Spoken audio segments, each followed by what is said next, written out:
Welcome back. You knew you were supposed to intro, right? That was the Yeah, cue. that was the I intro. pointed you. Yeah, I that pointed, was the and- intro. He kind of looked like he passed out like a moment before you pointed at him, though. Like his eyes glazed over and he just kind of went I into don't know what another world. happened. I went into a bit of a trance. Yeah, you stared off into the distance. What's I'm going on, chilling. Tomo? How are we doing today, bud? I'm very well. How are you, Daddy? Good, mate. Good. Chugging along. I think Hell from yeah. the literal minute we left the podcast last week, I got incredibly sick, and then I was just sick for the whole week. Yeah, you're a little nasally, right? Yeah, From a little the- nasally. Yeah, the sniffles that are going around. I thought you just were waking up, to be honest. Nah, always shit. Always. Always awake. Dude. It's like I don't often get sick. Maybe like once or maximum twice a year. But the older I get, that once or twice is stretched out just a weeny bit longer than I'm used to. You know. Yeah. Normally I have this like policy of like I go to get sick and I say fuck off and I just don't get sick. Like I just You like tell it not to? I just tell it not to. I don't have time for this shit. And I You strike like ignore the symptoms. yeah, like until they go away. After the podcast last week, I went home. I had like a pretty decent early night, and I was fine the next morning. But then I just worked baller hard the whole week, and I think I just run myself the shit out of the ground. Oh, Fuck. But it's all good. I got Monday off, baby. I got Monday and Wednesday. My boy's playing footy, so Let's go. Monday, I do have to drive to Fremantle or South Fremantle to watch him play. But Hey, it's I like still saw less a video work. you posted. He's doing like some sort of physio, Oh yeah, like, yeah. exercise recovery. Guy's kind of pretty good. training. It's a place called like Next Move in. As in, like, he's a in client Hillers. of this. Yeah, thing, or through he's the West learning Perth to do it? Football Club, they recommend he does like a few like extra stuff. And if you're like rich people parents, it's fine. No problem. But like not rich people parents, it's fucking expensive, man. Like the Good physio, luck. Yeah, yeah. physio is like $180 an hour. Definitely worth it. Oh my but it's like, God. yeah, and it's like How it's, long's the physio for? Yeah, the first session's an hour and a half, and then it's an hour. Like theoretically, like Ooh, they keep Once stretching a it. week? yeah. Something Did they like just that, keep going until they see how far you're willing to pay? Oh. It's more of one of those things. The more you do it, the better off you'll be. Right. Like it's like, In the long term, Yeah, right? advantageous that if you're trying to be a professional sportsman, you want to keep like movement and good health into like longevity as you age. Doing it just anyway will be a significant help. So it's in Hillary's there, the back of Woodford Shopping Centre, and you know. A lot of Porsches and stuff, right? Yeah. And there's just me and my Commodore Beta just hanging out with Lucas. But guy's really great. Like he started his business himself and that kind of stuff. And I was wearing my Tottenham shorts. He's like, oh, me and my kids watch Tottenham. I was like, let's go. So it's like, if I can It's a sign. if I can snake him at the restaurant after, I can make some of that $180 back. Let's you know? go. Yeah. Hell yeah. Welcome back onto the podcast, Tom. Yeah, I'm How back. many times have you been on? This is the third. Don't care more than Matt. Is that like a running competition? He said it once, Yeah. like 6 months ago, that you I'd gonna been cling on onto once it? more, and I'm holding on to that. But he's going to be theoretically on once per set. So we just have to have you Nah, slightly that's been more So am I. than that- once per set. That's been proven incorrect Box though, opens. because like we keep having sets that are like Final Fantasy and stuff where it's not. Oh, yeah, you no, know what I not mean. story relevant. Yeah, and then like Spider-Man and stuff. These now are regular or like were standard sets or whatever. Sure. How much Spider-Man do you know, Danny? Me, Yeah. um, You watched the movies? I've watched Tobey Maguire probably movies? all of the movies. Okay, that's good enough for me. Yeah. I'm a big Spider-Man, guys. Yeah.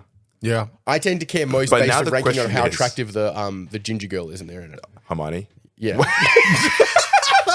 Wrong ginger girl. My favorite one Sorry, was Mary the one Jane. that wasn't ginger. Mary Jane. The most recent one. The one that's Zendaya. Ah, She's Zendaya? fit. Yeah. Yeah, yeah. I want my She's- June Queen back, baby. Did you see that one where she was she went to the awards and she was in like see-through robot suit? Was it whoa? Yeah, Oh, you because got- it was Dune. It was a Dune premiere. Yeah. I get Interesting. it. I It get was- it. I might have to research this a little bit later. Anyway. Also- They custom built it to her body shape, so Oh my it God. tells you what you need to know there, buddy. So the next question is, how much Avatar: The Last Airbender do we know? Oh, none. I thought I tried watching that show 2 or 3 times. Really? Didn't like it. when they I first just couldn't announced get it, into a kids show. Fair. is it 28. specifically a kids show? I think you can enjoy it as an adult, but I think the first inception of it early on was designed for children. Like, is it anime? I think did people watch watch it. it through I did watch it as a nostalgia kid, glasses. and I think I loved it as a kid. I just haven't watched it as an adult. Is there a difference between a cartoon and an anime? Like, does it merge from? You know the realistic thing is, really, Danny, really, there really isn't. But I feel like not really. It's just the style. There's more like adult animation. themes in some of the animes. You know what I mean? Like Correct. Pokemon and like Attack on Titan aren't the same but thing, they're right? all just animated.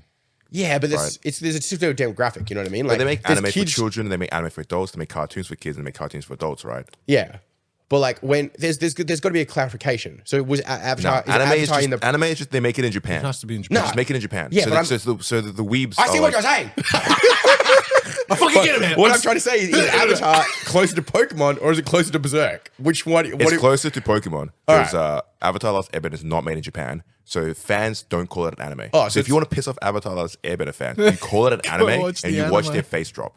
So what is it then? It's a cartoon. It's just Oh, where's it 'cause made? it's not in made like the Americas, I don't know. In the US. Americas. Was it Like Generally. it's 1325. Was it Nickelodeon or some shit? Didn't they make it? Yeah. It's a little bit made in Mexico and a little bit in the United States, just Yeah. to mix it up. Eh? Actually, realistically, any animated studio is probably just like third party off in some like poor country. 100%, Dudes yeah. just painting panels. Yeah. So Yeah. Avatar: Last Airbender. People love it. People grew up with it. It's gonna sell probably extremely well. When I first saw the announcement, I assumed it was the blue guys with the unobtainium. Yeah. Pandora. Yeah, Avatar. the Avatar. Yeah, that would actually be all right. You reckon? I don't know. I've seen more of that I can movie see than that I've as seen a of secret Avatar the lair. cartoon. I'll see that as a secret lair. The Yeah. blue people. That's a valid secret lair. I don't think there's enough. Well, I mean, I don't know. Is there Where enough will content magic for it to be a cucks whole at this thing? table? What would be your ultimate secret lair? Who was our magic ball? Oh, definitely none of us. Fate, like Yeah. ultimate. Yeah. Like something you just like to see. What's a thing that you're into outside of magic? Something I'd like to see Batman. would be like Give me a secret lair Batman, but not a set. I just want a secret lair release. I can build a commander around the guy. I'd like to see All the equipment are just gadgets. like PlayStation classics. You know how they had like the next, and they had there was a game, and there They've was done like game tie-ins. For sure. Jack was in it, Jack and Daxter was in it, and Ratchet and Clank, and Sly Raccoon, and Yeah, Was it that'd like be a killer. Smash like Bros? all of Spyro similar and to that, but it was like an adventure game as opposed to a stage fighter. Oh, Spyro is a hell fucking tits idea. Spyro, 'Cause it's already that a would dragon. be sick. So if there was I'd some be like like a big- throwback collection of like Sony hitters over the years as What, a secret lair, what would that'd your be number sick. one be though? Like if you had Ratchet and it, Clank. Ratchet and Clank. Yeah, and you could do it as like partners for commanders or something. You do Ratchet and Clank and Jack and Daxter and Sly and the gang. We all accept now as Magic players and Commander players. We're just in a roller coaster ride. Yeah. At this point now, Fuck don't it, take strap in. Don't take it too seriously anymore. Commander is a roller coaster ride. Just have the franchises come through. Well, I talked about it. A few I don't know weeks why I ago. struggle to say franchise. It's okay. Talked about a few weeks ago how they put my boy Son from my Tottenham soccer team. He's in the Korea national team thing, but he's in. Isn't he doing military service at the moment? Nah, he did his ages ago, but because he's like one of the most famous people in Korea, he only had to do like Less. 4 or 5 months. Yeah, it was Yeah, like real yeah. low. yeah. But they put They him can't in. risk him actually going to battle. They put him Well. in Fortnite. So now I want put him in Fortnite? Yeah, he's gonna do Fortnite thing. Yeah, because he's like super. He's like one of the most famous people in Korea. So he's like True. He's like I didn't think of he that, brings a yeah. big following with him, right? Yeah. But like now I want to see like my soccer teams like in Magic the Gathering. Do you want to have Tottenham Spurs? In Yeah, Magic? that would be fucking lit, man. That'd Like- be unreal. like What is the the- Commander gameplay? What do they do? like I don't know, they would kick balls at you or I something mean, like that. to Like- be fair, we had a racing one, right? We just changed it to teams of a sport. you're right. yeah. And you just have like Liliana's team, and Jace's team, Yeah. and yeah, I that like could the very idea that much you can work. have an artifact token called the soccer ball, and it gets kicked around the commander table. Yeah. Past the players. See, Ooh, you have see? stadiums; those are lands. Yeah. This is all good. You can have cards like Guys- take a dive or something, and like Yeah. it stuns a creature for like 2 turns or something.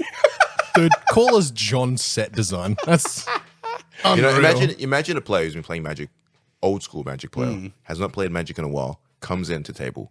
What is happening? I don't know if you have any specific experiences with this exactly, Kang, but I've had a few over the past probably like 2 years where a guy will come in and he's like, "Oh, I used to play Magic 30 years ago," and straight away you're like, "Oof, you're in for a rough time, buddy." Good luck, and bud. like, Here we go. You got a And lot they're to like, catch "Oh, up like on. what's code?" And you look at the cards behind you, and what he might think is other cards or other games. I'm TCGs. like, no, this is all Magic. All of these Cowboys and all of the Final Fantasy and all the Pirates and all of this. Everything is Magic This the is all Gathering. Magic Gathering, and they're like.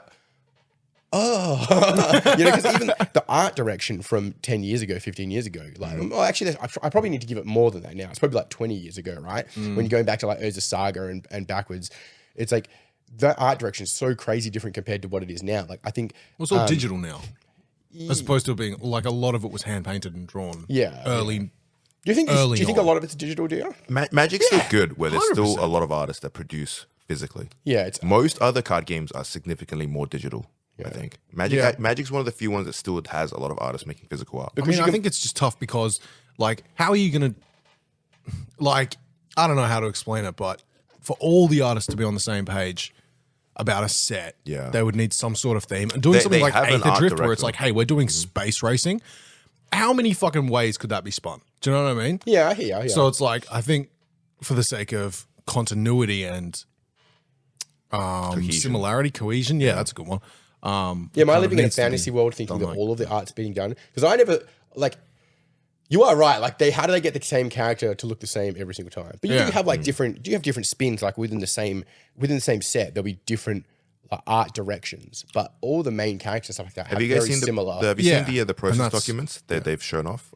There's multiple like art directors, and they're all in the same picture. And when they commission artists to do art, the artists come back with a lot of like prototype art, and then the artist director actually guides them through how they get to the final product without like actually spoiling what the card without is. spoiling.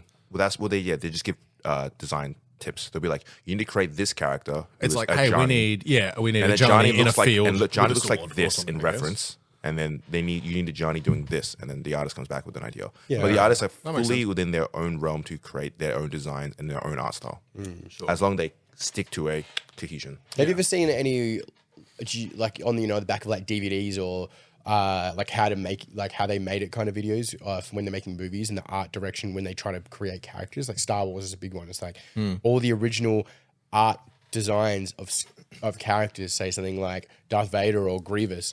They're so wildly different to the final product of like what it was, for 60-70% of the movie. And then all of a sudden, like they've got The concept art as opposed to final product is so vastly different. generally how it works is like, like I don't know, James Cameron or someone for like Transformer, he'll have like a range of like 15, 20 artists and they'll all produce images just constantly. And then they'll have big meetings and they'll have them all up on a big wall. And then he'll go around and be like, I like this part of his arm and this part of his head. And then they have to slowly combine them all together.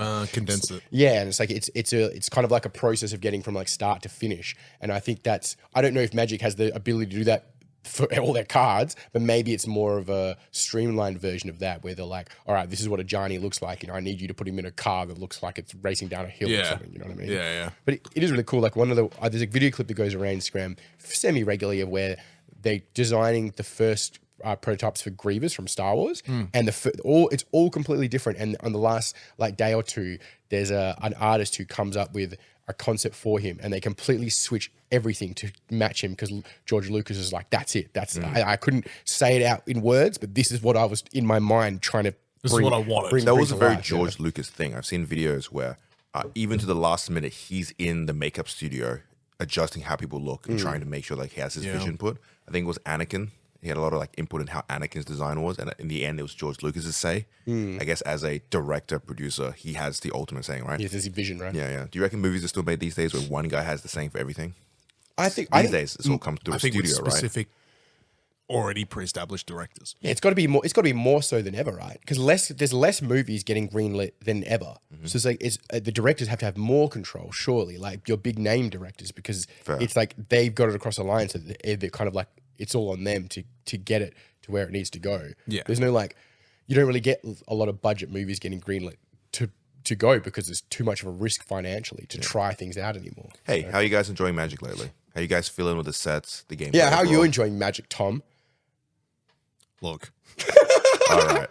so we had WA Nationals Highlander tournament yesterday. So we talk about 7-point Highlander a lot. It's a format we enjoy, Magic the Gathering. And it was a big news for WA because we finally got like a big nationals, regionals actually, sorry. I think it's WA regionals. It said nationals on the event. I don't know, man. It's just, it was a very it was a highly sponsored event and there was a lot of like prize support and stuff like that. So there was a big turnout. Like first place was giving away, first place got a Trop, I think. Yeah, Tropical Unlimited or Revised, something like that. I think And John was saying they had 78 players. there were 78 players there. Crazy. There were 7 rounds. Where are all those 3 players normally? top 8 cut. Yeah, well, they there was all a lot play of elsewhere. brand new players just coming in for the sponsorship and the actual For the prizing. for the prizing and Really? stuff. I That's had most of the on reason the I morning played. of the day before the event started, people rocking up buying singles, and I had a casual conversation with them, and they didn't actually play 7-point. They were just trying to assemble a deck so they can play in the event. Yeah. Really?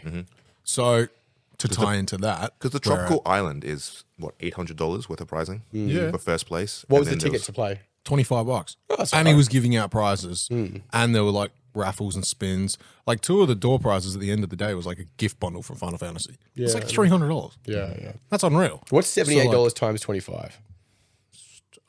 Nope, not doing that math.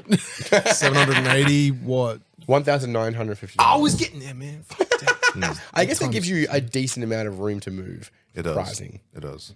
Plus, But very he much had, so. like, he had all his cards there. So this is Patrick Hawkins, who Okay. runs the auction page. he's like Josh the Katz. auctioneer Yeah. for Australia, right? It's probably only the last real auction page left in on Facebook and left in Australia. No, there's quite a few. But it's like realistically, all the other ones now are all like minor, small, or they just do more They to sell. definitely do smaller lots for sure. Yeah. Yeah. But he does the biggest one, and then he definitely gets a lot more cards. But him sponsoring up a Tropical Island is still big money because Yeah, he's sponsoring the event and he's giving away a good chunk of the pricing from his side. It was all from him, I'm pretty It was sure. all from him. But he had his That's cards usually there. how he does it. He had like 2 boxes there. And the amount of money in those boxes, there were 5 time twisters. Yeah. Right, but One he was was- selling a lot of his cards. So I guess as a big Like- event, drawing people in so he can also sell. One of our mates Mm-hmm. bought LED, bought Wheel of Fortune, bought signed card. Someone else bought signed Bloodstain Maya, LED. Like people were dropping 4-figure transactions just here and there. Yeah. So he was easily making some money. Oh, absolutely. Yeah. So yeah, I don't know. It was good, but the turnout was good. I wonder if that means that somewhere down the line we'll see a few people enter. Like you're not going to pick up everybody who played that day, but hopefully there's a few people that like enjoyed the day and like, oh, I could get a bit more of this. 78 plays. I think is now super is the solid. time to kind of Capitalize. get in on it. Make it very public that Northern Boards does How it. did you go, Tom? I think John had a great day. I think Josh had a good time. I think everyone really enjoyed themselves. They all, to be fair, they all did very, very well. They went like 3 and 4, 4 and 3, these types of Yeah. results. I developed a new nickname yesterday wherein I rocked up to a barbecue and started getting called Owen because I went 0 and 4 yesterday. Owen is a hell of a name to have now. Fuck dude. my life, dude. It's gonna hover over you for a while. Yeah, yeah, dude. yeah. It is a game of chance at the end of the day. Absolutely. Did you play poorly or were you just kind of fucked? I by your looked cards? back on each of my games, and there was even a guy that said, for what you were playing, I couldn't figure it out, but you seemed to play well. And I was like, cool. This The deck seems just to didn't play do it. well from your opponent.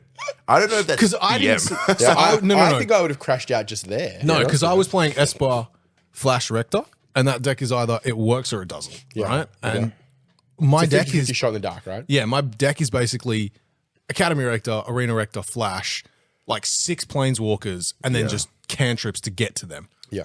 And It's an if I don't Esper have deck like with a win 2 or con 3 based on pieces of it, enchantments. it's just not going to work, right? There's no point having fucking Nicol Bolas Planeswalker in hand. Does it fall over to like counter spells easily, or just you just literally need the cards? If you don't see them, it's done. No, because I can end step. You can end step Flash out, and then It's a deck Like that's just opening high phase is fucking variance. I stuff. think it's a high variance deck, I mean, it's a combo deck ultimately, and it's just difficult to assemble the pieces because and also at a big prize pool event, 78 players.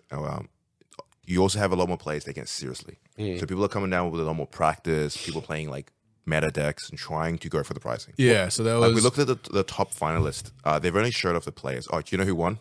Denby Adams. Really? Yeah. 8-1. He finished there. But That's not terribly surprising. I mean, it's cool to see a local fellow win, I guess.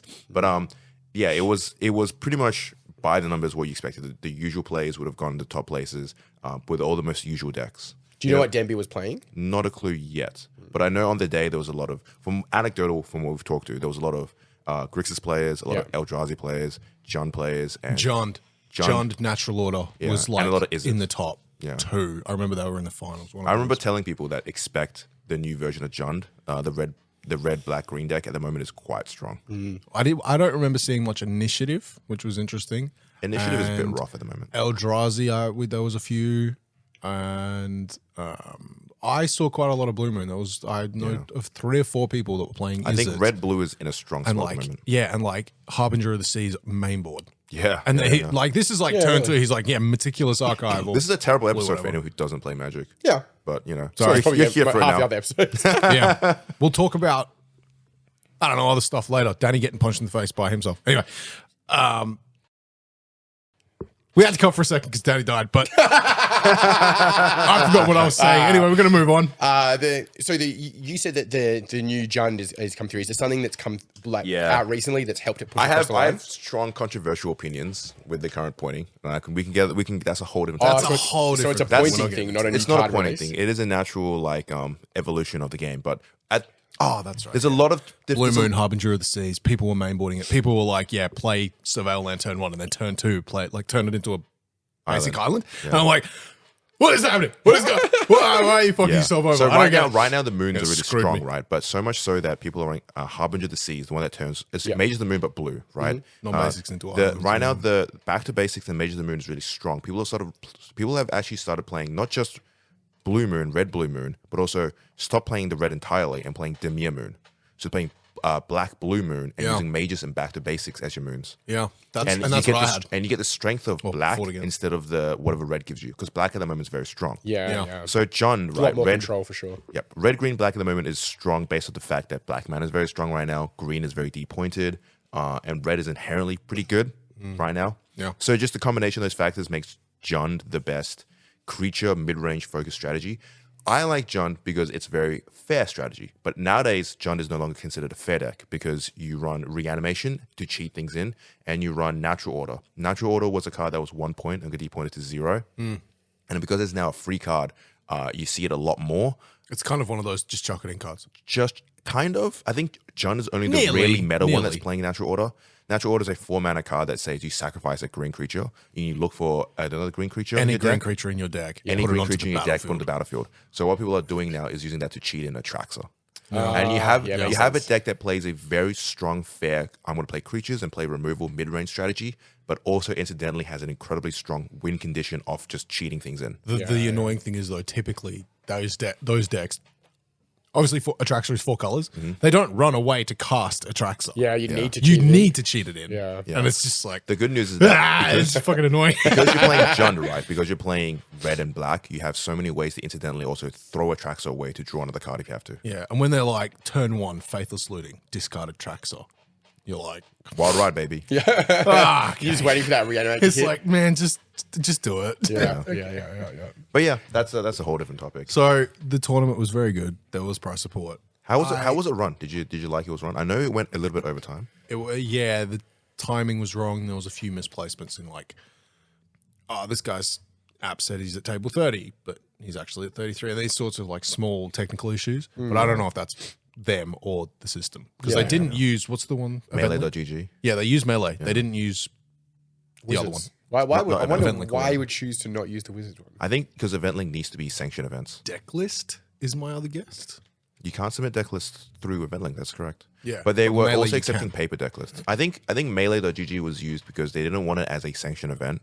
They wanted digital deck submissions, and they had just a little bit more control over your back end if you use non-third party. Because Event Link's pretty like by the numbers, you set it up and you can't change anything. Yeah, Melee lets you. But tweak. that's the kind of pairings like and stuff is that's kind of how it should be. well, You shouldn't be able to change pairings. Well, the thing otherwise- is, not that they did anything. I'm saying they did anything dodgy, but I'm saying is you shouldn't be able to change pairings. but it was actually quite beneficial that they could, because there was like people rock up, half an hour before events start asking to get in, and there was like a 10-person wait list So for people to just like didn't- to see, like waiting for people to call and So drop. people or didn't read show up or anything, something. didn't check ahead of time to be, hey, you got to book in. Yeah. if you want to play the event. They just rocked up. Well, or they assumed it would not be as busy as it was.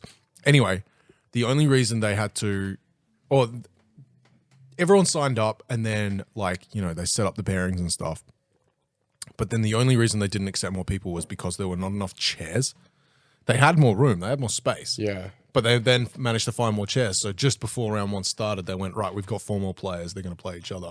It doesn't affect everyone else's pairings, but we still needed to add them to the event and stuff. Sure. So yes, it went 10 minutes over time, but they also got 4 more players in, which then boosted the pricing again, et cetera, et cetera. Sure. I don't know. Is it good? Is it bad? Is it fair? Definitely if you not. make it in for round 1, I guess it still kind of counts. It wasn't even, it was before round 1 had started, and they were like well aware that it was possible these people could be joining. Yeah, fair So enough. it was kind of, it wasn't snuck under. It wasn't dodgy, I would say. It was just a You bit. meet a lot of familiar faces on that day as well. People you've met. People you A haven't few met. people. Yeah. A lot of people I expected to be there weren't there. But John was there, Josh was there. Yeah, all Valus the went. usual. A lot of Christian our was usual there. He players went. here. Christian went very, very well as well. Yeah? Yeah. I remember speaking to him. I He think went 3-1 from our local community, I think Kieran placed 12th, which is in a 78 player event, very solid. He was running red white legends. Yeah, Ure was on Jund. He went. Oh, I feel less He bad was about him 19th. smoking me on Wednesday. No. Josh, also on Boris Legends, went, and he was playing similar to Kieran, went 27th. I really, if John, our resident boy, Dude, went John did 40th. Oh, nice. Yeah, the respect. There's a part of I my don't know where I came. there's a part of my brain who like realizes I don't have the time for these big 7-8 hour tournaments anymore. Yeah. But I always wonder how I would do in like these big tournaments because traditionally I've done fairly well in 7 point and like normally I beat Kieran. And Kieran plays 12th. Yeah. So I wonder if I can get up If you there, were to if I can snuck up there. sneak up there. But then I see the top 8ers and I see like professional card game players. You got to get in. No And I- point. and I You realize can't win the there's no raffle chance. without Yeah. buying the ticket, bro. What was it You like? gotta jump Denby into Adams is a Magic judge and does consistently very well. Yeah. And I saw a couple players up there in the top 8 names I recognize from just like these are legitimate people who take Magic the Gathering as a career. Quite seriously, yeah. Oh, no. Josh is determined to get me placed, or not placed, but not 0-4 next year. So he's like, next year we're getting you a deck 2 weeks before. You're going to play the shit out of it. The problem is you're going that to go and crush it. you I'm didn't- like, you're very brave to Yeah, assume you this, Josh. showed up with a deck that you rebuild and you haven't practiced into a new landscape and you just kind of went live with it. Yeah. So Always a But if it worked, it strategy, worked. yeah. like for me, I'm a super spurg. So I have my one deck that I've been playing for the last like 2 years. And before then I've been playing for 3 years. Yeah. So I mean, just to be have- fair, I've I had took one a deck game that I off. just like min-maxed. I get it. So I played 12 matches, right? 12 games of Magic. Or maybe a little less. I can't remember. Anyway, basically, I took a game off at least 2 of my people, Solid. like opponents, which is not. I think I sideboarded very well as well. So I don't know. It's very tough. All right, so now that all our listeners whatever. have tuned off because of Magic the Gathering, what happened to your face, Danny? What happened? What happened to your face, Danny? You guys have one of those little cuts on the nose? Yeah, the worst bit is that now because I've been out the last few nights as well. You just tell people you've been in a fight? Yeah, people keep assuming I've been in a fight, and after now that I'm 33, I'm trying to tone that down. I don't want people to think you don't I've look been so in a tough fight. no more. Yeah. But I was You just get doing dudes who have the cut lip and the broken, busted up nose, cauliflower ear. I've got like a split across the top of my nose. It's fine now, and but The bridge. I was doing like a delivery at this lady's house, and this thing's called like a ratchet strap. It goes over your truck and it like attaches to the bar, and usually they're under tension, so you have to yank them quite hard to get them off. This one wasn't under tension, so I went to yank it, and it's like a big metal bar thing, and I Oh just my smacked God. myself right in the face. And it split, and I'm like pretty high pain threshold, so I'm not too bothered about that, right? But it smacks me in the face and it starts pissing with blood. It's Ooh. pissing everywhere. Yeah. And I'm like, I've got long sleeve shirt on, so I'm like trying to stem the tide of the blood or whatever. And there's the customer's just here. She's like, her brand new house. It's just me, my truck, her, and me pissing blood everywhere. So I'm like, I get off of her pavers and stand in the dirt, and I walk around the other side of the truck. Anyway, she starts to talk to me, and I'm like trying to stop it, and I think it stopped. So I put my sunglasses down on top of where it's cut to try and like stem it up a bit because they're flat. It doesn't hurt at all. It's fine. Oh, okay. But Just leaking. it just sits on top, and it would like I'm trying to block the blood from coming out. Anyway, I think it's worked. I walk around the corner, and then I feel it trickle down either side of my nose. Scream. And she goes to me. She's like, "Oh, you've got blood on your nose." And I was like, "Oh yeah. I just smacked myself in the face." And she just looks at me straight in the eye. She's like, "Yeah, I saw that." You saw it? Wow. She's like, "Oh, anyway, like this is Boy, she just stood there and Yikes, watched them. She dude. didn't even try and be well, like, it's "You all right, embarrassing, mate?" right? Like, I guess she knew. I guess I shuffled away. That I was like, I mean, do you address it? Don't you? Yeah, attempting not to be Saving seen. your dignity. Yeah. But like, she's Bless her. I'm there, and it's quite a big delivery, and there's no reason for it to be here. But it's a cut, right? Yeah, Because the it ratchet just- strap hit you. Yeah, it's because Right. it's like got a handle on it, and the handle is metal. So when I yanked it, I just basically punched myself in the face with a pair of knuckle I reckon getting hit in the bridge of the nose would hurt pretty bad, though. It was the thing is, luckily the embarrassment far worse, so the pain subsides dramatically. Oh, the psychological True. is worse. There's nowhere near as embarrassing as my. So we're playing a game where we follow my little car experience, Tom, because it's a fucking complete debacle. Dude, you've been the constantly, Grim Reaper of cars. right? I've been the Grim cars. Yeah. What happened to your Hey, Commodore? you're a mechanic, Tom. Yeah. I'm not a mechanic. You're a mechanic. I'm not a mechanic. Close I did enough. 3 years of an apprenticeship. I'm not a mechanic. Close enough. You know. Why did you You really? can name. Yeah. Yeah. I didn't know that. Yeah. And you decided like this is not for me. It was not for me. You It can was name more not parts for me. of an engine than I can. Hence, you're I'm a mechanic. Right. man. Okay. Okay. Yeah, no, I did 3 years of an apprenticeship. I Like just straight out of school? fucking hated it. No, I try. Oh man, it's tough. No, I didn't do it straight out of school. I dropped out of school and didn't know what I was doing, so I tried kind of everything. Went to music college, didn't like that. Went to culinary college, didn't like that. Tried apprenticeship in mechanics, didn't like that. Finally found nursing, but yeah. Anyway, So did you learn some valuable things about cars for the future? yeah. I mean, I now have the ability To like, not but like break nothing. it within 2 years. The thing is, when I started my apprenticeship, I knew nothing about cars. Yeah. So on your Nothing. first day, they were like, what are you doing here? They were like, what the fuck are we doing with this kid? Very, very fair, because there's so many people that have pre-apprenticeships and like grew up in dad's garage, you know, tinkering. Yeah, and yeah. could rebuild an engine by 12. Probably and these some sorts sort of things. like prior like interest in the subject. That's how I Yeah. feel about being in the cybersecurity field when I'm in the class and I'm doing like, you know, my own thing here. And like over there it's like some Johnny Hackers that's been Johnny doing this since he was Hackers who is 7, like who's cracked his iPad. yeah.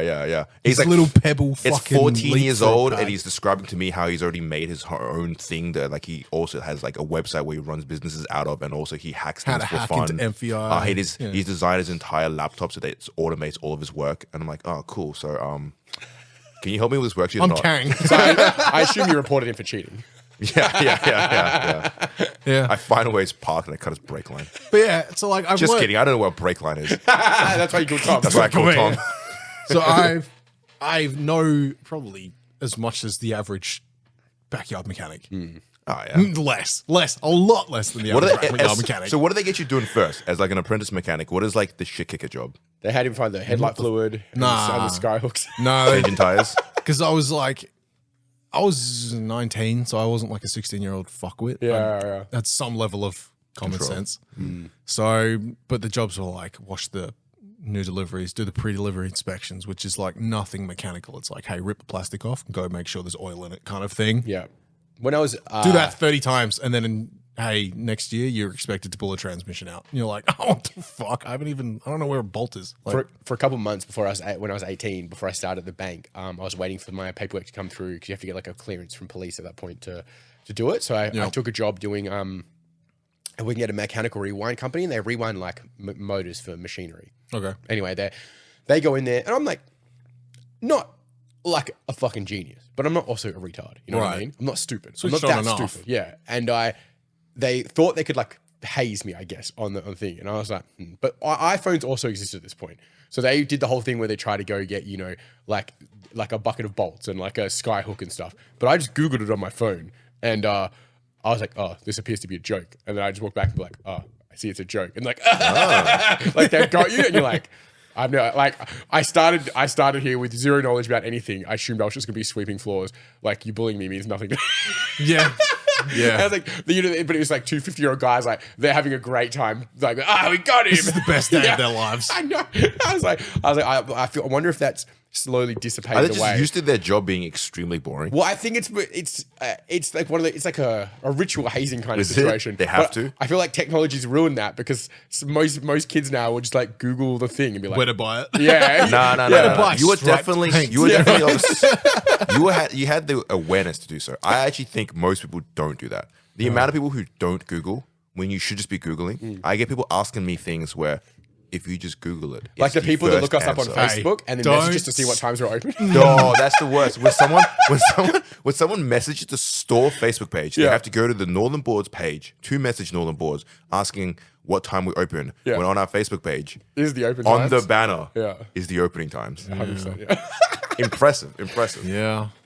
Stupid is as stupid does. Yeah. Nem's real mad at the moment because we got a Google review and he gave us a 1 star because we'd run out of food like 10 minutes before we closed. And it's like, Nem's like, that's what I want to be doing is running out of food 10 minutes before I close. So I don't know. I get it. Some people are. Yeah, the complaint was you're not open.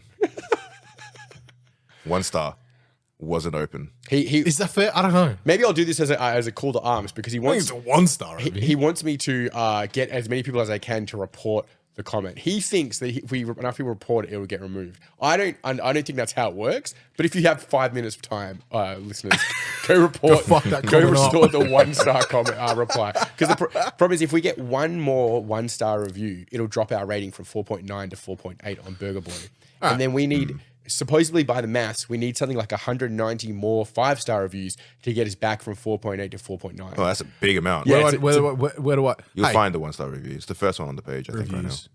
I have 4.9. Yeah.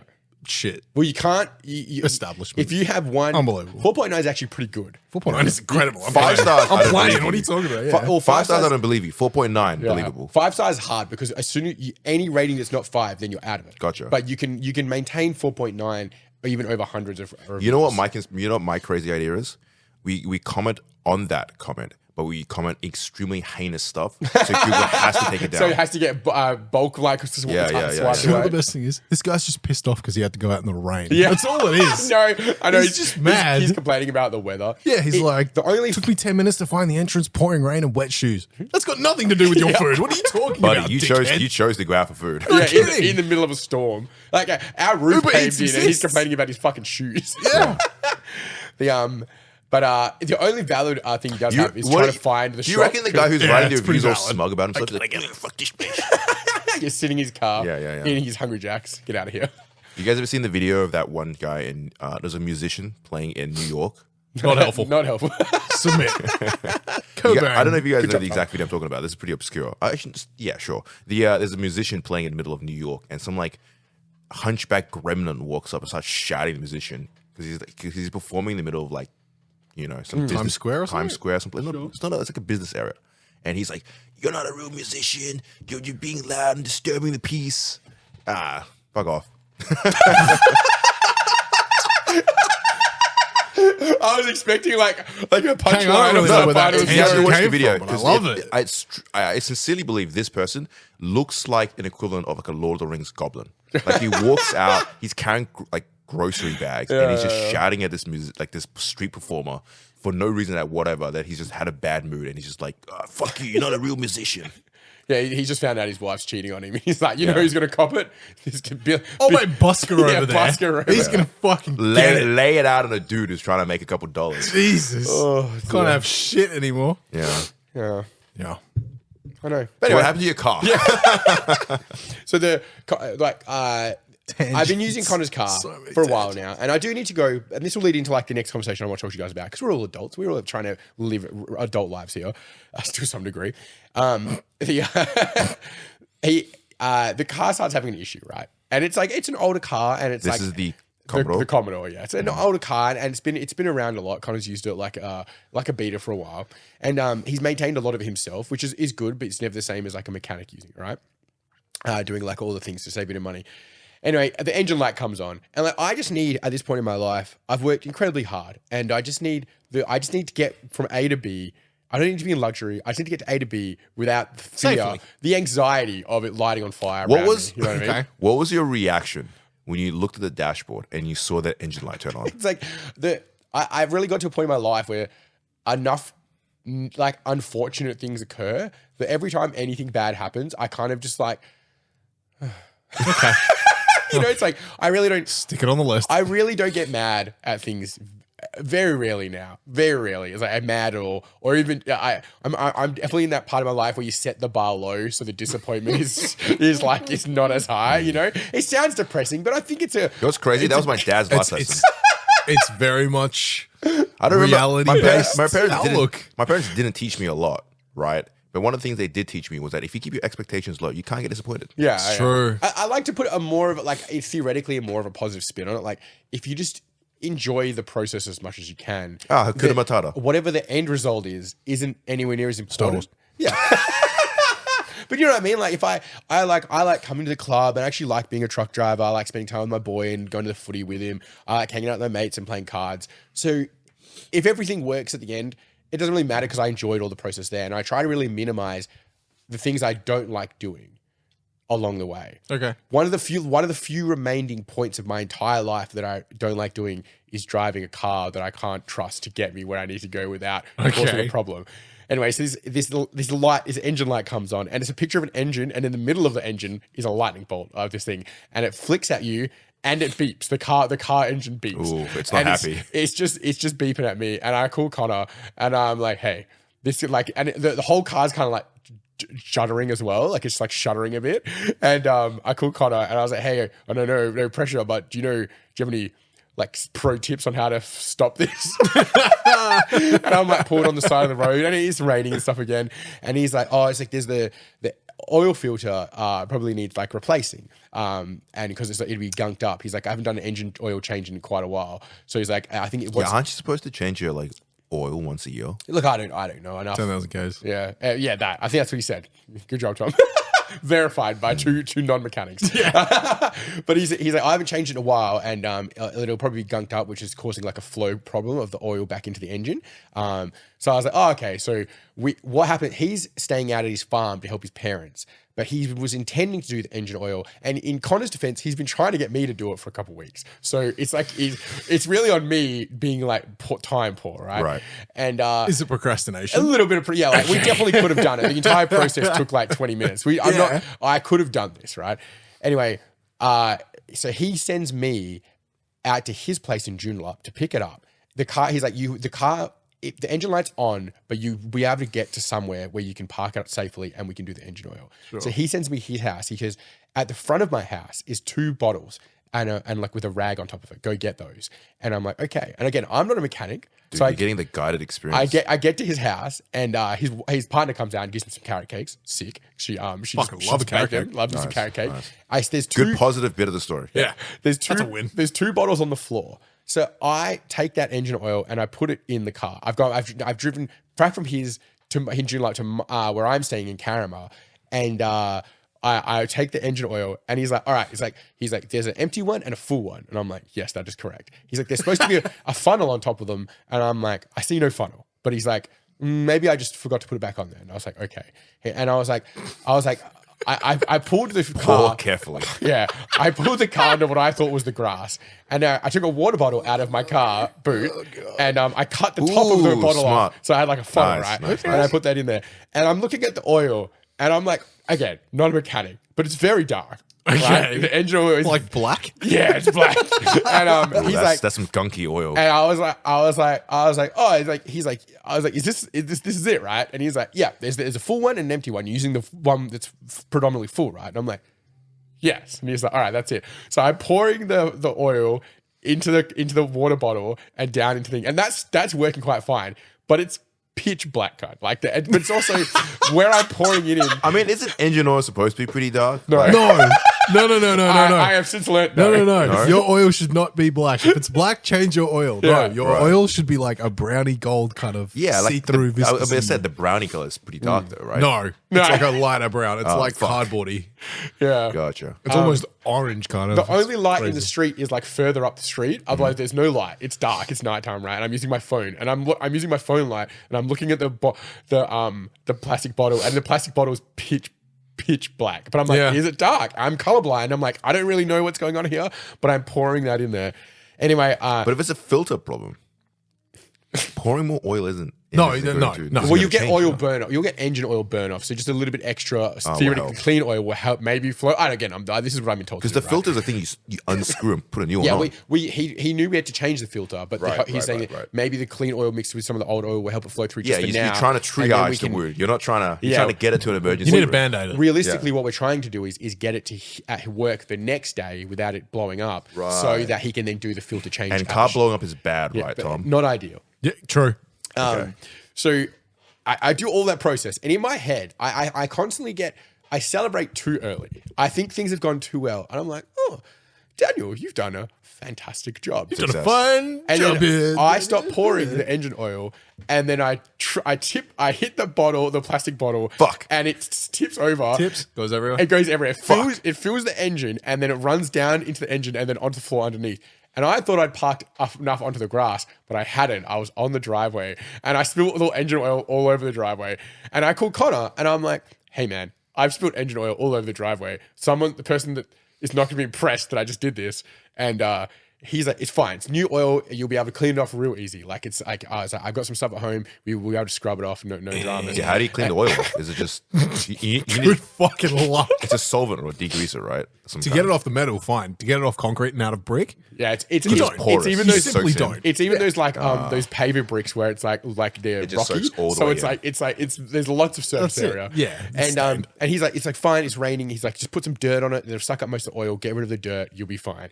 And I was like, okay. And he's like, yeah, it's fine. Like it's brown, like the oil's brown. It's like it's mostly see through. And I'm looking at a pitch black stain on the ground. Like, and I'm like, I just don't know. Anyway, I try to I know try. sand's gonna cut it, buddy. Yeah, no kidding. But the next day, we have a bit of a kerfuffle. Like my work shits itself. Connor has to go to Optus because he's doing a frost stop thing. We didn't get the engine oil thing done right. But I've got to get Lucas to footy because he's got his West Perth games on Monday and Wednesday. So it's just like the final training sessions. It's a big deal. So I drive with the engine oil, just the engine screaming at me. It's like fuck you, come. I'm like, I'm just like you block out the noise. I just block out everything. You just turn the volume up, right? On the radio. I'm driving basically. with so much anxiety, cut. Like I'm so busy, I'm sick, I'm overworked, and I'm just like driving around like a fucking idiot with this car. It's like, and like, you know, the car's already older. Like all the insides of the car doors are like coming off, and The car just wants to die. Oh, it definitely wants to die. Yeah, he used to take his kids to the beach a lot, so everything's kind of like got that salt white stain on it, and it works perfectly, and it is what it is, but like It does not work perfectly. yeah, I want to stop you right there. It evidently does not work perfectly, and that's fine. So we get to the end of that night, and I'm still driving this fucking car, and it stops on the side. It just fucking gives up. It's like, and then just stops. That's it. And I was like, he's like, Exactly that noise. He goes, probably. it's not far off, Kaz. He's like, is it overheating? And I was like, it's not actually overheating. It's not. It just doesn't want to work. And he's like, give it like 5-10 minutes and restart it and just drive it to somewhere. Because now I'm just on the side of the road up on Pinjarra. Yeah. And he's like, just drive it to somewhere where we can work on it. So I drive it to the Banksia Grove Woolworths in Carramar. And I tell him to come meet me at Woolworths, forgetting that there's one in Carramar and there's one in Banksia. And I'm at the Banksia one, he's at the Carramar one. So he's trying to bring around the car park trying to find me, and I'm there. Anyway, he gets there and he looks at the 2 bottles that I have, and he's like, oh, fuck. Wrong bottle. So he didn't realize that at his house, instead of 2 bottles, there was actually 3 bottles. But when I got there to pick up the 2 bottles, the 3rd bottle had been put by his partner back inside the garage because that one was a new oil, and the 2 bottles left out. There was an empty one and a full one, but the full one was the engine oil that came out of. He's got 2 other cars, and one of them's a diesel. Why would you put it back in the thing? Why would you put it back in the barrel? Well, no, because it's got to dispose of the oil correctly. Take it somewhere. Yeah. You can't just let it drain onto the ground. Yeah. In my mind, he put it back in the packaging. Like he put it back in the actual bottle he's supposed to buy All from. 3 bottles of like Penrite oil, the exact same thing. Except the one he'd used to drain into, half of it was from his diesel like Toyota or Patrol that he drives around. Sure. And the other one was from another car that had just had its first engine oil change, which also has a level of contaminants in it. And I poured that oil, which is again was pitch black, directly into the car that was already dying. That poor car, dude. Yeah, the Commodore's like, please, I need help. And I'm like, eat this. And I just pumped it. It's like asking for water and you're just like, no, fuck you, sand. you take concrete and jam it in there. So I took this. In my mind, this is how like medieval surgery was done.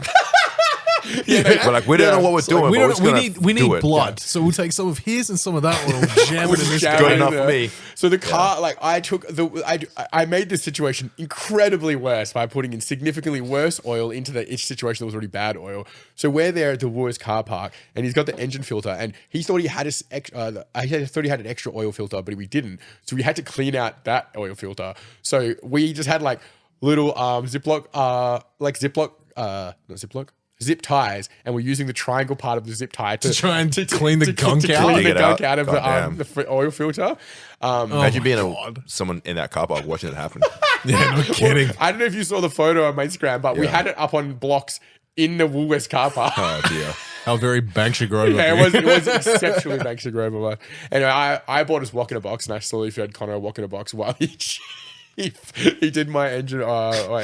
It's not running the best right now. Did you change the filter? It's all new oil in there. Okay. But it's the older filter. So now we've got to go change the filter and the oil again. We're starting at a better baseline. We're just going to change the filter now. None of it's ideal. And the car's not loving it. How much is an oil filter? It's like $6. Yeah, it's real cheap. Yeah. It's like, the oil is kind of up there though. It's like $50-$70. Yeah. Depending on how much. And I'm not a big car guy, but I know an oil filter is a thing you get from underneath your car. You unscrew it, right? Not always. Not always? No. Yeah. That's the thing. You unscrew and you can put a new one on. Yes, correct. Yeah. Right. Yeah, And this you one's have to lubricate the seal as well. You drain it and you. This one's in like a little sump, so it's like you open the bonnet, the boot, and open the bonnet, and you pop it in from the top. But like the Old Camrys. for the next 2 days, the car was not loving it, but the engine, Connor did clear the fault lines, but it was still not running great. And I was like, did he just clear the faults and then Okay. glass 100%. Glass Like, half as in he full. plugged in the computer? Yeah. Yeah, just clear codes and go. Yeah, and Fuck then, it. Alex, for the 100%. The next few days, it was still not That's running. just turning it on and off, right? Basically, It's still not running the best. So one morning on like Thursday or Friday, I pulled into work at the same time Connor did, and I was like, hey, and I'm being such a nuisance because he's like. I paid him money to use the car, but I'm like, he's like lending me his car. He's done all this mechanical work for this, and he's already Connor. He's already helped me for like 90% of my life as it is. And I don't want to ask. I don't want to be any more of a burden. But I'm like, I just need to get some places without the fear of like exploding. And I said to him, I was like, hey, I don't really know. you're driving a GTA car. Sick. And I said, I was like, can you just go for a drive for like 3 minutes and just see? You could hit a thing and suddenly catch on fire. I don't want to complain, but I also don't want to ignore something and then it make the problem worse. You know what I Yeah. mean? So I was like, take a drive. We do a loop around Wangara. It doesn't do a single one of the shaky, chuggly things that it's been doing the entire time. I was like, okay. And I was like, maybe it's all just in my head. Maybe I've stressed myself out so much that I'm like creating these things in my head. And all day on the truck, I'm thinking about, it just must be me. It must be me. That Operator afternoon. error kind of thing? Like, or just like I'm in it. Like I don't really feel stressed, but I know I get stressed. You know what I mean? So I don't. I'm just so used to cars not working. like during the day, like something bad will happen. I don't feel like I'm stressed, but I might get like my psoriasis might come back or something. You know what I mean? My dandruff is like, which I know I get when I am stressed. So it's like the results of it, but not the feeling of it. Fuck. And anyway, I go all day just thinking I must be a maniac and I'm losing my mind. Sure. I get back in the car that afternoon and it's like Within 2 seconds. It's like, take off. Yeah. I was like, Nightmare. right. So this goes. Now we're all adults here. We all have we all have jobs and incomes and pays, and we all have cars. I want to go buy a new car. Now the last time I did this, it was the first time I separated from Kelly and I signed the house over to her to not be like shit about leaving her homeless with a child. I was like, as a formidable man, I was like, I'll be the homeless man. Not being the deadbeat. I'll restart father again. kind of deal. Yeah, exactly. Sure. Right. So I signed that over to her, but now I had a decent income with no financial attachments now. So I went and got my Audi, and I did drive Uber for the first year and a half. Like I put 110,000 Ks on it, just driving Uber. But I went and bought a nice car and I had like a little mini quarter life crisis, right? Sure. Do you think it's time for me to go at 33? Do I just go ham into midlife crisis and get a nice car? What would be your midlife crisis car? What are the contenders right now? Like me and Tom need options. I really want like a Toyota Prado. That's what I want. But what I need is probably because a RAV4. Because in the early 2000s, if you're having a midlife crisis car, it's like the dad goes out and buys a Porsche. Well, I did that. I feel like my Audi was that. I've done that. I don't need that. What I need now is something functional that I can still do the Campbell's runs in, which I got to do today. I won't forget that. I can do Campbell's runs in, pick stuff up. Like my boy, when he wants to get picked up from fishing and he has all this fishing gear, his scooter, like his e-scooter and stuff. I still need to do that. But I also need to go places and I can't have the stress of sitting in traffic and the car could shut down. You want to hear my contribution? What is the budget? What's the price of a product? Before we get into that, 90 grand. Before we get into that, this. consider this. You could buy an ice cream van. I could, yeah. You could buy an ice cream van and it does hit all those check marks. You're true. Yeah. I'm not missing a single one of them. You're not missing a single one of them. Well, it's like, the other thing is do I just go completely the other way and I'll never get another girlfriend? And do I just spend that 90 grand on a little Isuzu pack truck that I can use for work? And then I'm just that guy who just drives his little mini truck around everywhere. You know what I mean? It's pretty functional. It is very functional, incredibly helpful. But not really fun. No one wants to be that guy, really. Dudes go to work and go in those cars, right? I also have the option that I could get a lease for a car. These all seem pretty reasonable options, right? I expect a midlife crisis car to be this something crazy. Yeah. You've got some options, have you, Tom? F250. They're huge American trucks. God That's very. They're way quarter life, Well, midlife they're crisis. so Well, big. Toyota yeah, Prado they're fucking ridiculous. is quite a large car. The it's got nothing on like the Chevys or the Rams. I or see the so many F250s. Rams on the road nowadays. Yeah. Those things are massive. I parked next to one which had the double stack back tires. Yeah, Why? yeah. Wow. Oh, the And 6. do you know like the that 4. they're internal? Have you seen those little Daewoo like Ute vans? Have you seen them? Yeah, they're sick. You know that so one of those big F250s has the exact same boot like tray size as one of those little Daewoo things. Oh. Like your capacity for carry is incredibly low. It's just for looks. It's all for looks. There's nothing there. And in Australia, we have different engine compliance regulations compared to the US. So what happens is with those vehicles, they have like, it's not a governor which governs speed, but it's a one that governs like emissions and stuff. Yeah, So to stop the emissions coming out of that engine, it's all regulated down, which puts a huge strain back on the engine, and it can't do any of the like The actual heavy load push. it doesn't forward. any of the heavy load that the US that it can do from the US. So it creates it's all, and what that does is because it's regulating it constantly. Have you put like an inquiry thing from? I like the little AI chatbots like, hey, can we help you at all? It's the Dodge Ram clearance. But that's more practical than a fucking Prado, in my opinion. I don't. Is that more practical realistically? For like, well, how many people are you driving around regularly? It's one. Okay, so having like a 7-seater, 9-seater car is a little, I would argue, excessive. My take, when you my, could have like storage room. my take is those Rams are real popular in America because What do I know? I'm just not a mechanic. was it like the Rams and all those big giant cars are popular in America because they have like a bunch of farmer boys, right? They No, got it's country bigger is kids. better. That's the whole. Or the ego of bigger is ideology. better. But in Australia, you just get around with a Hilux and you're good to go, right? Yeah, I guess I, would never honestly understood say why get a they Hilux. would call their utes trucks, but then you see like you stand next to like a Chev, and the frontage is as big as my truck, and I'm like, oh, that's why they call them trucks. Yeah, They're literally because they are trucks. huge. Yeah, I think you should get like a Hilux or something. yeah. Was the consideration for a Prado because you just want like a Toyota? Yeah, like I think- like a Japanese car that says go. I've done the Audi, and I'm like, everything was cooked about it. It's just it tried to. I don't know about you guys, but all of my mates that have European cars just kind of have annoying experiences. Yeah. Nah. Yeah. I thought when I bought that, I bought it for 65,000, and again, way different position. It was well before Northern Boards, any of the businesses that I'd started on this end. I'd been at the trucks for 10 years or so, maybe 8, whatever, 8, 9, and I did it, and then I went and drove like Uber Premium straight away. So it was little bit out of my price range, but I was making more money off the Uber than I was to worry about that. So I went nice, and I thought buying a $65,000 car priced me out of those problems. That's not true. You just get the exact same problems, but you get On a taxed higher end. On a higher end, yeah. So it's like the engine oil, the engine started having issues, and it was just the same problems I'd have like with the Commodore, except I can't change the oil myself. Some guy has to do it at Audi or a European Right, center those are those European for thousands of dollars more. servicing Yeah, and it was just constant problems. So now I just want something. I'm going to go get a diesel because I can like tax that fuel through the work, and I don't have to worry about. Hopefully any of the same issues. But I also don't know if it's just me.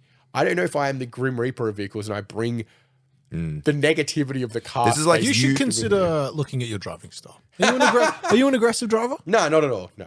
I don't You're get going speeding 0 to fines. 60 in 2 seconds? No, or 'cause something? I'm used to driving the I've been in the truck, car right? with you. You're pretty safe when you drive.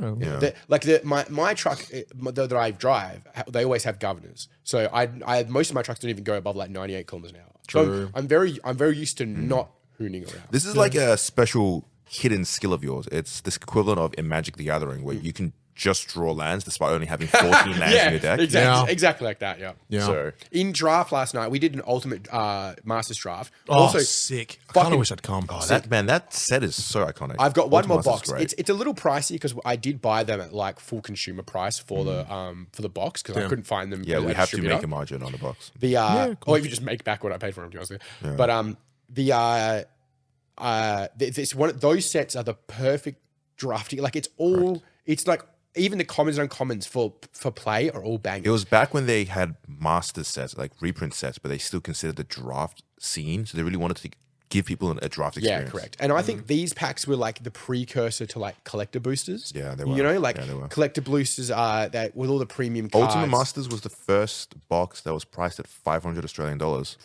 Yeah, and I remember distinctly because I bought a box. Oh, really? I bought an Ultimate Masters box back then because it was like $500 a box. Whoa! But all these pools, Liliana and Khan and What- man, the pack art as well. Like just back yeah, then you when they were used to saying still like do different arts Yeah, for because you various get packs Khan, Liliana on them. and Vengevine. Sick. And stuff. David B did cleared house. He got a Cabinet of Souls, a Flight Cabinet of Souls, Let's go. and a foil Demonic Tutor. Solid. Yeah, Solid. I forgot DT was in that. set. Yeah. That set was stacked. Absolutely gas. I managed to get the Kamigawa Sherry, the black creature, where at the end of your turn, Shirai? yes. Oh, I saw you were doing the combo. Yeah, and you on the return story. 1/1 creatures. Like I got 4 Fume Spitters, so it was like they're the ones where you can sack it and give negative 1/1 counters. Yeah. So I managed to do that, and then so you could basically sack them twice a turn, and I was just clearing Whiteboard. house. Yeah, so it was fucking sick. But like all the boys had like really like super functional decks. You could take them to any like standard thing, like a standard event with just these decks. It's just you just full packed with bangers. You know, what I mean? Correct. It was a good time. Yeah, sick. Ultimate Masters. I mean, there's obvious. It's nostalgia talking, but that pre-COVID 2020s when like draft was still firing off and stand was still going strong, and that environment of Magic was like a bit of a cool time. Yeah, but yeah. I mean, not to say that nowadays, like I think nowadays card games is in such a golden spot. If you're a card game player, if you're a TCG player right now, you're so spoiled for choice. There are so many fun different things you can play and different games you can enjoy, different avenues. Yeah. If you like Magic, you play Commander, and there's new ones coming out all the time as well. Like Metazu came, flopped. Star Wars came out. I don't know how that's going. I think people are really into that. One Piece is still going fucking crazy. I had an obscure experience because Magic is touching on so many different franchises now.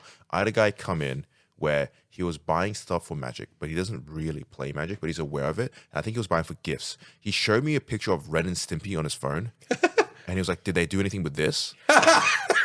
I hate that that's genuinely a valid question. And it's like, and I kind thought of about it hate a second. It was like valid question. I kind of wish they did. Yeah. I kind of don't mind. So Nickelodeon classics would be That sick would be, for a yeah. final. Even Johnny Bravo. Even for us that are in the environment, every now and again I'll see a secret lair and I was like someone will have a card. I'm like, is that a real card? And they're like, yeah. I'm like, it's a secret lair. I was like, how did I miss that? How did I not know this is cool as? Like, Well, because they drop them like every fucking 2 weeks.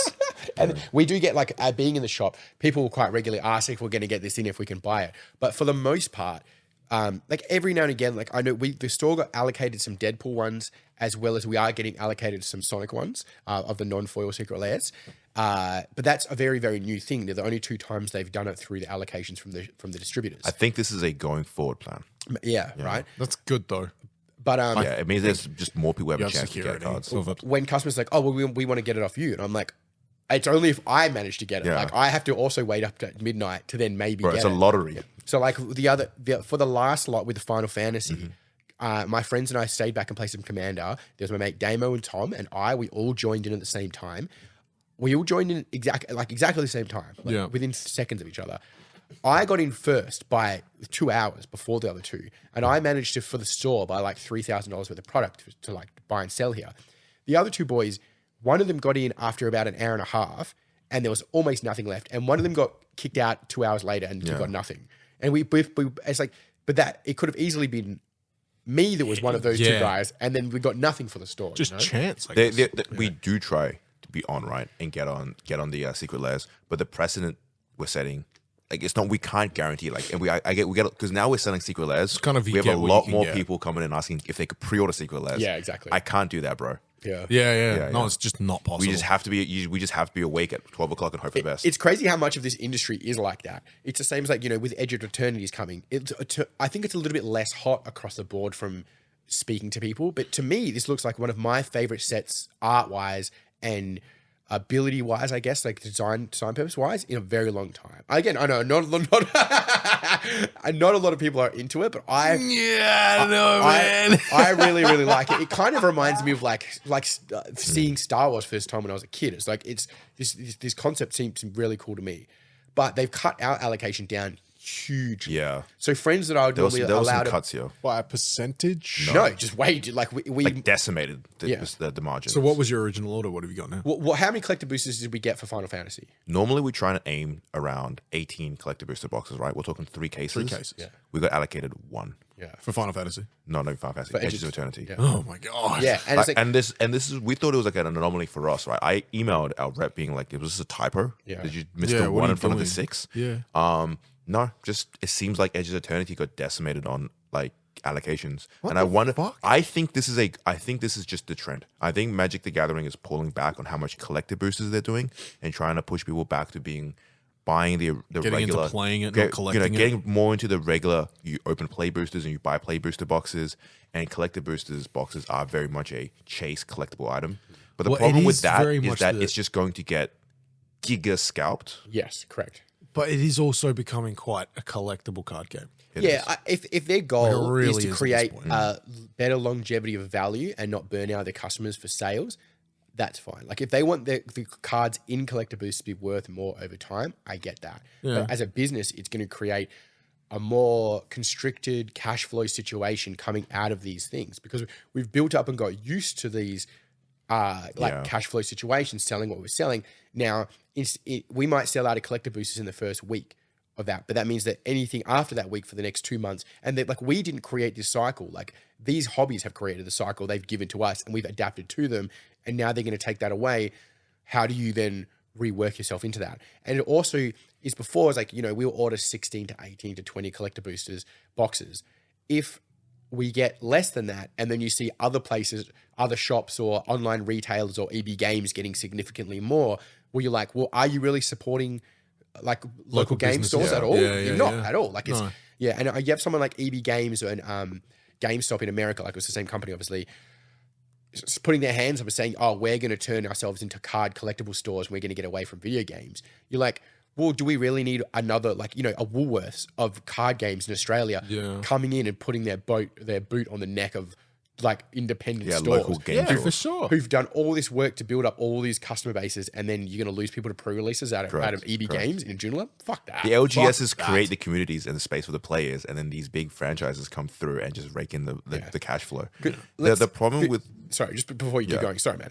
In Australia, if we have EB Games do it, how long until Games World does it? And then you have two shops inside like a shopping center, like Joondalup. they're brick and mortars that are everywhere. Yeah, they're everywhere. Like, how long until they start competing, and then you have a worse Coles of game stores competing, and they're just taking away from everyone else? Like, we're tiny. I mean, even like a good games, if they're outside of like a shopping center like Joondalup, they're over on Winton Road. How are they going to compete with those two people sucking away their things? And like, while I was like good games and something like Beyond, they're definitely competitors to us. We're still better in the environment for the community together than an EB Games. You know what I mean? Like, we spend our lives creating these things for hobbyists. You have someone who EB Games, that person's only going to work there for like 3 or 4 years, or a year, 6 months, 12 months, and then Christmas move on. casual. Yeah, 100%. It's just, to me, it's all of this at the same time seems like a real like drawback on what like a hobby thing is supposed to be. We're gonna kind of play it by. We're gonna play it and see how we go. Maybe it's an anomaly for Edges of Eternity, and it's just a thing with the set. We'll see how we go for the next Universe Beyond sets. I think it's going to be a trend because once again, I believe that Wizards of the Coast is trying to push forward. Strike two. Danny's hit his mic a lot today. I was fucking with my feet on the table earlier, and Kang looked at you to wave you to stop doing it. I was like,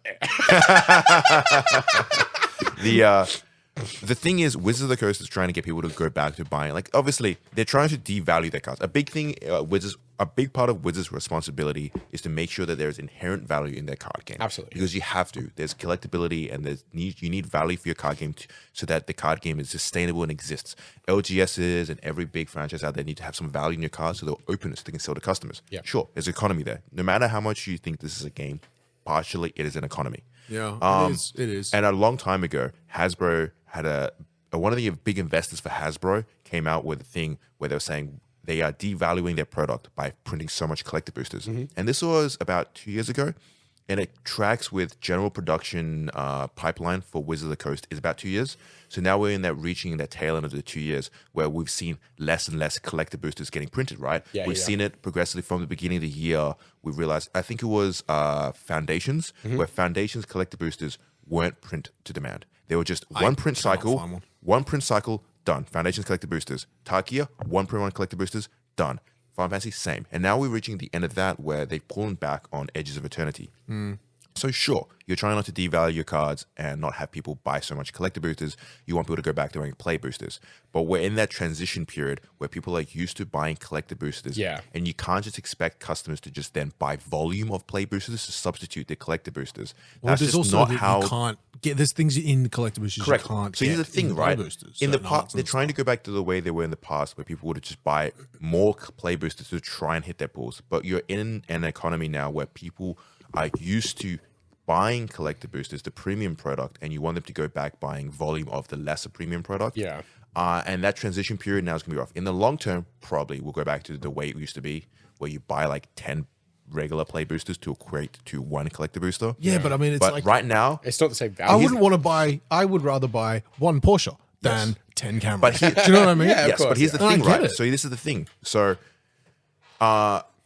it's not going to be a case where people are just, oh, okay, so I can't get collector boosters, I'll buy play boosters. It's more like people will see, oh, I can't buy a collector booster, I'm going to try and find other places to buy collector boosters. Correct. And if I can't do that, well, I'm just not going to buy it. Well, no, it'll go to the resale market, and that's where the prices Yes. go through the roof. So Because this- right now people are used to, because what we've What was noticed. Final Fantasy Collector Booster Bucks final price that we saw?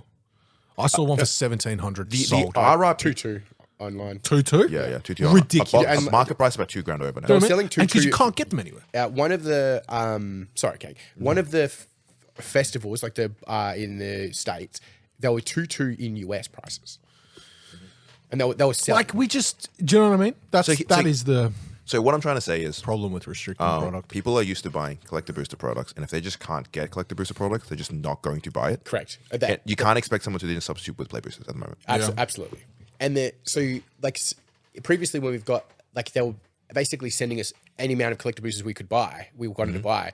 A customer would be like, all right, well, I want to buy 2 of the collector booster boxes. Yeah. And I'm like, yeah, that's fine. That's Regardless. actually how it works right now. We will have majority of people who buy packs will buy packs until the collector boosters run out and then stop buying packs. Correct. Because they're just, well, I want to buy the collector booster variant. Yeah. Why would I buy the play booster variant? Yeah. And There's no benefit to them. 'cause so when we those people first want opened, a there was it was financial like gain. coming out of COVID, and well, actually we kind of went through COVID really, but it was a real restriction on Magic products. Like one of the first sets we had was Commander Masters, and not Commander Masters. What was it? Commander Legends? It was. That was the Yeah, first set. Commander Legends. And we just straight up never sold boxes because our stock was always limited, and I didn't have the cash funds to constantly buy and then sell a product for like $3 stock. margin. Yeah. You know what I mean? So it was better to have product available to customers who wanted to buy stuff, and we do it that way. We might have to return to that where we just flat don't sell boxes at all. And like we sell play booster boxes, but just never sell collector boosters, and you sell it separately. And like, it's not even about the finance for the business, because again, like the money you can make off just 6 boxes is actually really irrelevant now. Like it's 6 boxes is such a small amount that doesn't equate to at the end of the month whether we had a successful month or not. Yeah. You know what I mean? It's so low. Yeah. Now it's Yeah. just about partitioning it out to make sure that our customers got at least an opportunity to get a piece of like something they want. You know? Yeah. It's kind of like, I don't know, it's like Yeah. it's the same thing as like if I like, you know, I have a truck company and we do deliveries. If I told my customers like, oh, I'm only going to do 1 delivery a day, it's restricting them down until they're like, well, I guess I don't care anymore. I'll just go use someone else, or I Yeah, won't get I'll your find deliveries. elsewhere. Yeah, it's like, and that's what's going to happen here is after the first week or week and a half, the collector boosters will go on here, and our customers might.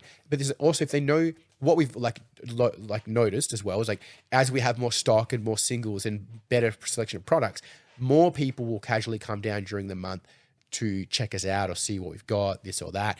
But after the first week, they definitely know we don't have collector boosters. Some of those regular customers who might just pop in are going to pop into other places until they run out, you know. Yeah. And what it means is they also won't buy a burger or a drink. Coke or something. Yeah, you know what I mean. And like all of that really starts to restrict out. And what Adds we up. can't have is a release, a decent week that week, and then fucked weeks until the next release. You know? Yeah. What we've been doing at It needs to be Northern like a steady. Correct. For the last 2 years, I feel like Northern Boards, we've had this big push in a new direction where we've been trying to diversify significantly more card games that we do. Yeah. Because we can't put all of our eggs in the basket for Magic anymore. No. More Magic's still probably our primary earner for TCG in the TCG sphere. We have to distribute it out now, where we have Lorcana going now. We have we can have the release for Lorcana really pushing. We can have the One Piece releases pushing as well. And Gundam. Gundams just came out. We're going to see how that goes as well. I really want a big big push for that one as well. The new one coming up as well, the Flesh and Blood as Riftbound, well, of course. Flesh and Blood on Mondays, always consistent as well. Yeah. And just by diversifying out all these card games, because once again it goes back to as a card game player now, you're kind of spoiled for choice on what card games you want to play. There's a different card game system for whatever your friends are playing and whatever you enjoy.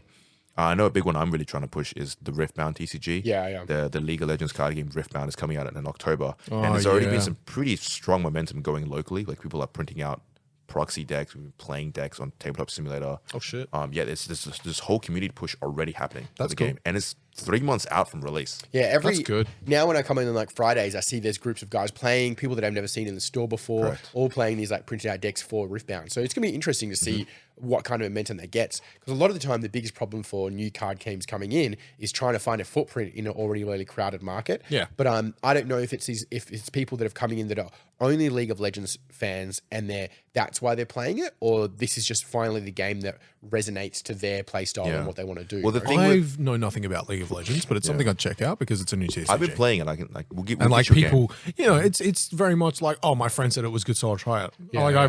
That's kind of how I got into Magic. Well, right? most card games are word of mouth like that. exactly. So And you never know if it's going to be good or for you unless you. correct. And then the whole Build going neck back in to the the ground. whole not putting all your eggs in the same basket.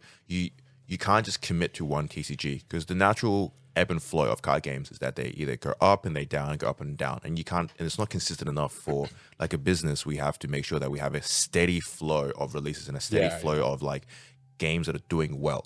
Yeah. So, for example, at the moment, we can argue that maybe like One Piece is on the downtrend, right? As more of the One Piece players are trying out other card games, right? Yeah. Then we support that by bringing in the Gundam card game and see how that goes for us, or the Riftbound card game and see how it goes for us. And we keep one part of it is that as a business, we get to keep a steady flow going through of releases and steady flow of new things that like customers want. But also one part of it is also making sure that we're keeping our player base happy because they can still try out other card games and still play at northern boards and enjoy their time, even though they might not be enjoying the one card game anymore. Yeah, the problem is that the community, though, right? Like if all your mates play Yeah. card game A, Yes, correct. Yeah. and then you're like, I want to try card game B. Trying to convince all your friends in card Correct. game A to try card game B can be an uphill Yeah. battle. And then that just kind of kills your interest in it as well. And then it kind of just all collapses. Well, for But us, it's, I for think us it's on really all the important boards, that everyone tries it's more like naturally.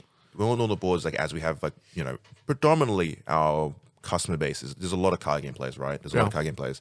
But like those card game players will naturally go out of their way to then try out other card games and play other card games. And if, as on all the boards, if we don't also be in the forefront and make sure that we are supporting that card game, those customers will just shift over and migrate to other places to play. Yes, correct. Yeah. And if we don't, so like if, for example, if I don't make sure that we are doing the right thing for Gundam, people will find Gundam and just play somewhere else. Or if I that's- don't support Riftbound, they will find Riftbound and play somewhere else. You really like championed the helm for the Riftbound stuff. So I did consider like maybe it's like I do the same thing for Gundam and try and be playing in there and play with the guys there regularly. Maybe we find someone in the community who wants to kind of be that central leader and go like the whole Vanguard concept of having someone champion from the community and that like we kind of try and reward them to help us foster the community. I think is definitely probably the way to go. Right. But us being seen like just naturally does make a big difference when you or I are like interested in the game. It's hard because we've talked about this plenty of times where we can't play every game. And like something like I really want to play Warhammer Fantasy, but I can never find the time to do it.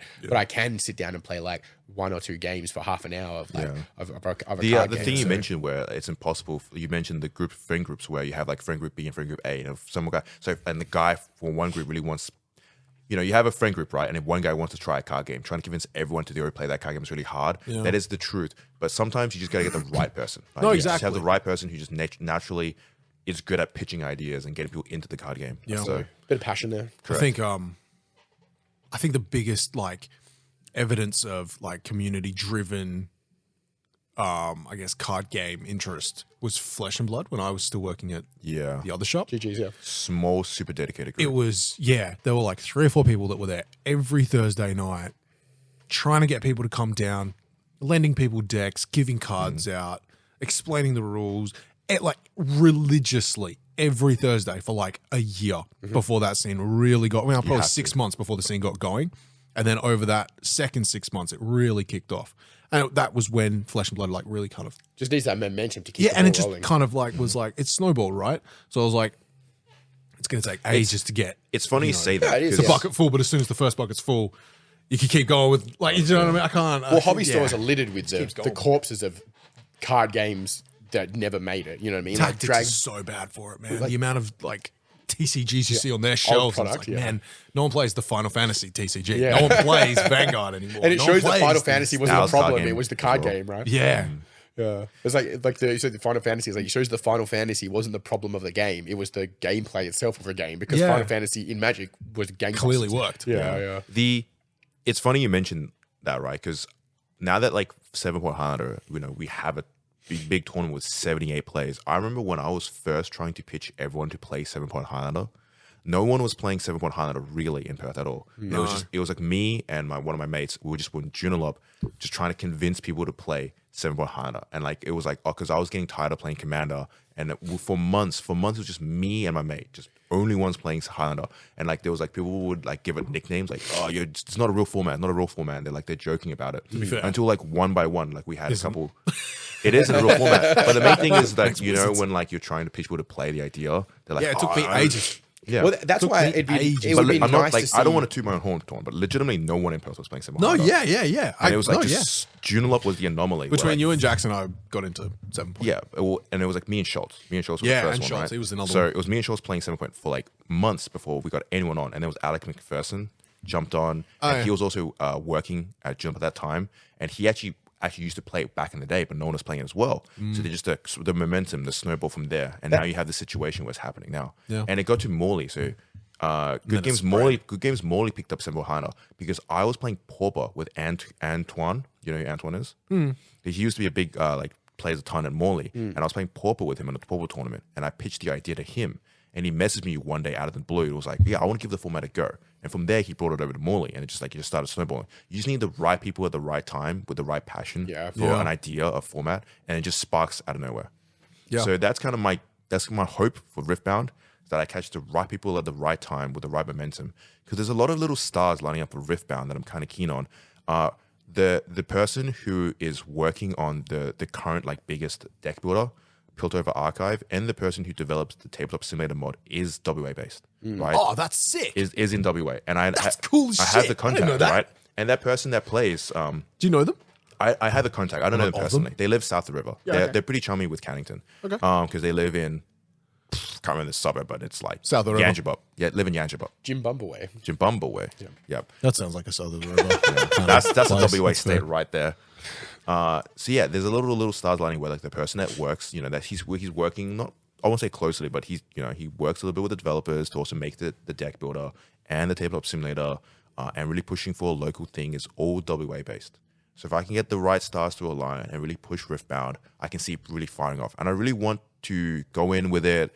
Hopefully the game is good. And as long as the game doesn't just like dead fish off the bat, I can see some momentum going. It has a really strong franchise back in it.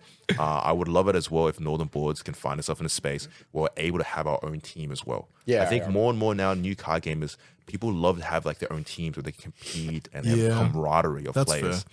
So I would love that in Northern Boards as well. They're as silly as it sounds, like what William has with Eternal Magic, with his whole like he gets to travel with people and play games and have sponsored events and stuff. Pretty Well, cool, it's definitely man. a It's goal, a, it's a That's a really life cool goal. thing if Northern Boards could have something similar. For Yeah, sure. absolutely. The fact that those boys all go away together quite regularly and like you have that excuse to travel like internationally is really good because it's like that hangover trip, but it's like far less problematic. You know what I mean? I think one Yeah. of the biggest regrets I have with Northern Boards is that we didn't catch on to One Piece earlier. One Piece firing off the way it did, and I guess we were kind of just neglecting it as long as we did. We really should have just like, I think jumped on One Piece and just like, have people play here and enjoy it more. it's hard for us give it being a chance. smaller store because finance is always a constrictor of how much we can invest into anything. Yeah. And again, like, before One Piece, there's like Digimon and like, MetaZoo. all- That's the one that I think of when I think of like flop TCGs. That game dead fish. There's that also game like come a, out and then just flopped within like a 6 stack of those like anime booby ones.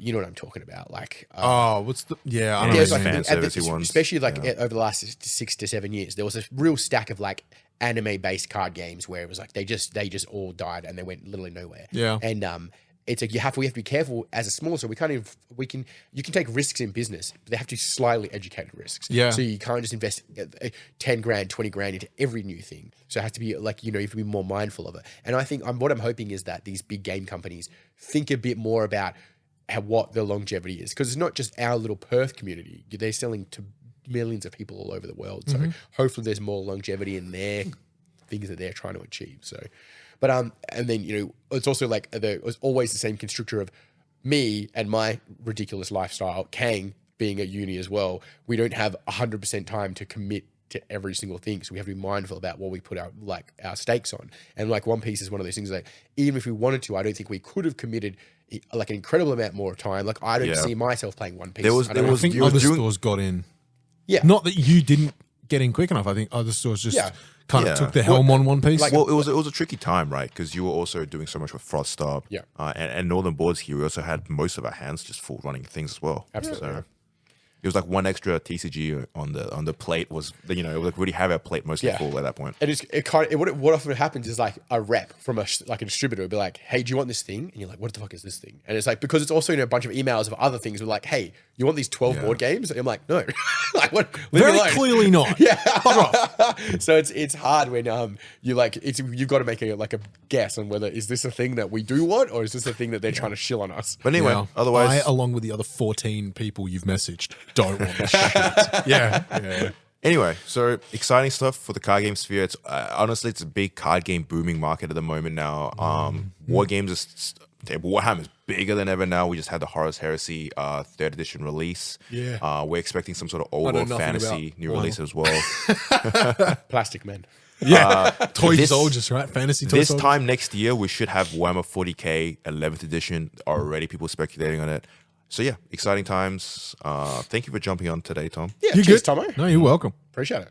And hopefully Danny finds more success with cars in the future. Yeah, I'm gonna get Tom to come out when we fix the filter in the car now. Yes, sir. You can send Tom a picture of the oil and let him you can I'll answer determine whether it's new or is used. it new oil or old oil? It just the only debrief on that is I am colorblind. So even though I don't know what oil should look like, I didn't know if it was shadow You got or Tom. darkness. Could you look? send a photo to Tom? I don't think you need to know what color it is to be able to see through it. Yeah. You should be able to look through it. Yeah. Is the trick you lick it? Don't Do you dip your finger in and lick your finger and you can taste the impurities? don't tell me how to live my disability. All right. Thank you very much for listening, guys. Take care, everyone. Have a good one. Love you. Ciao, meows.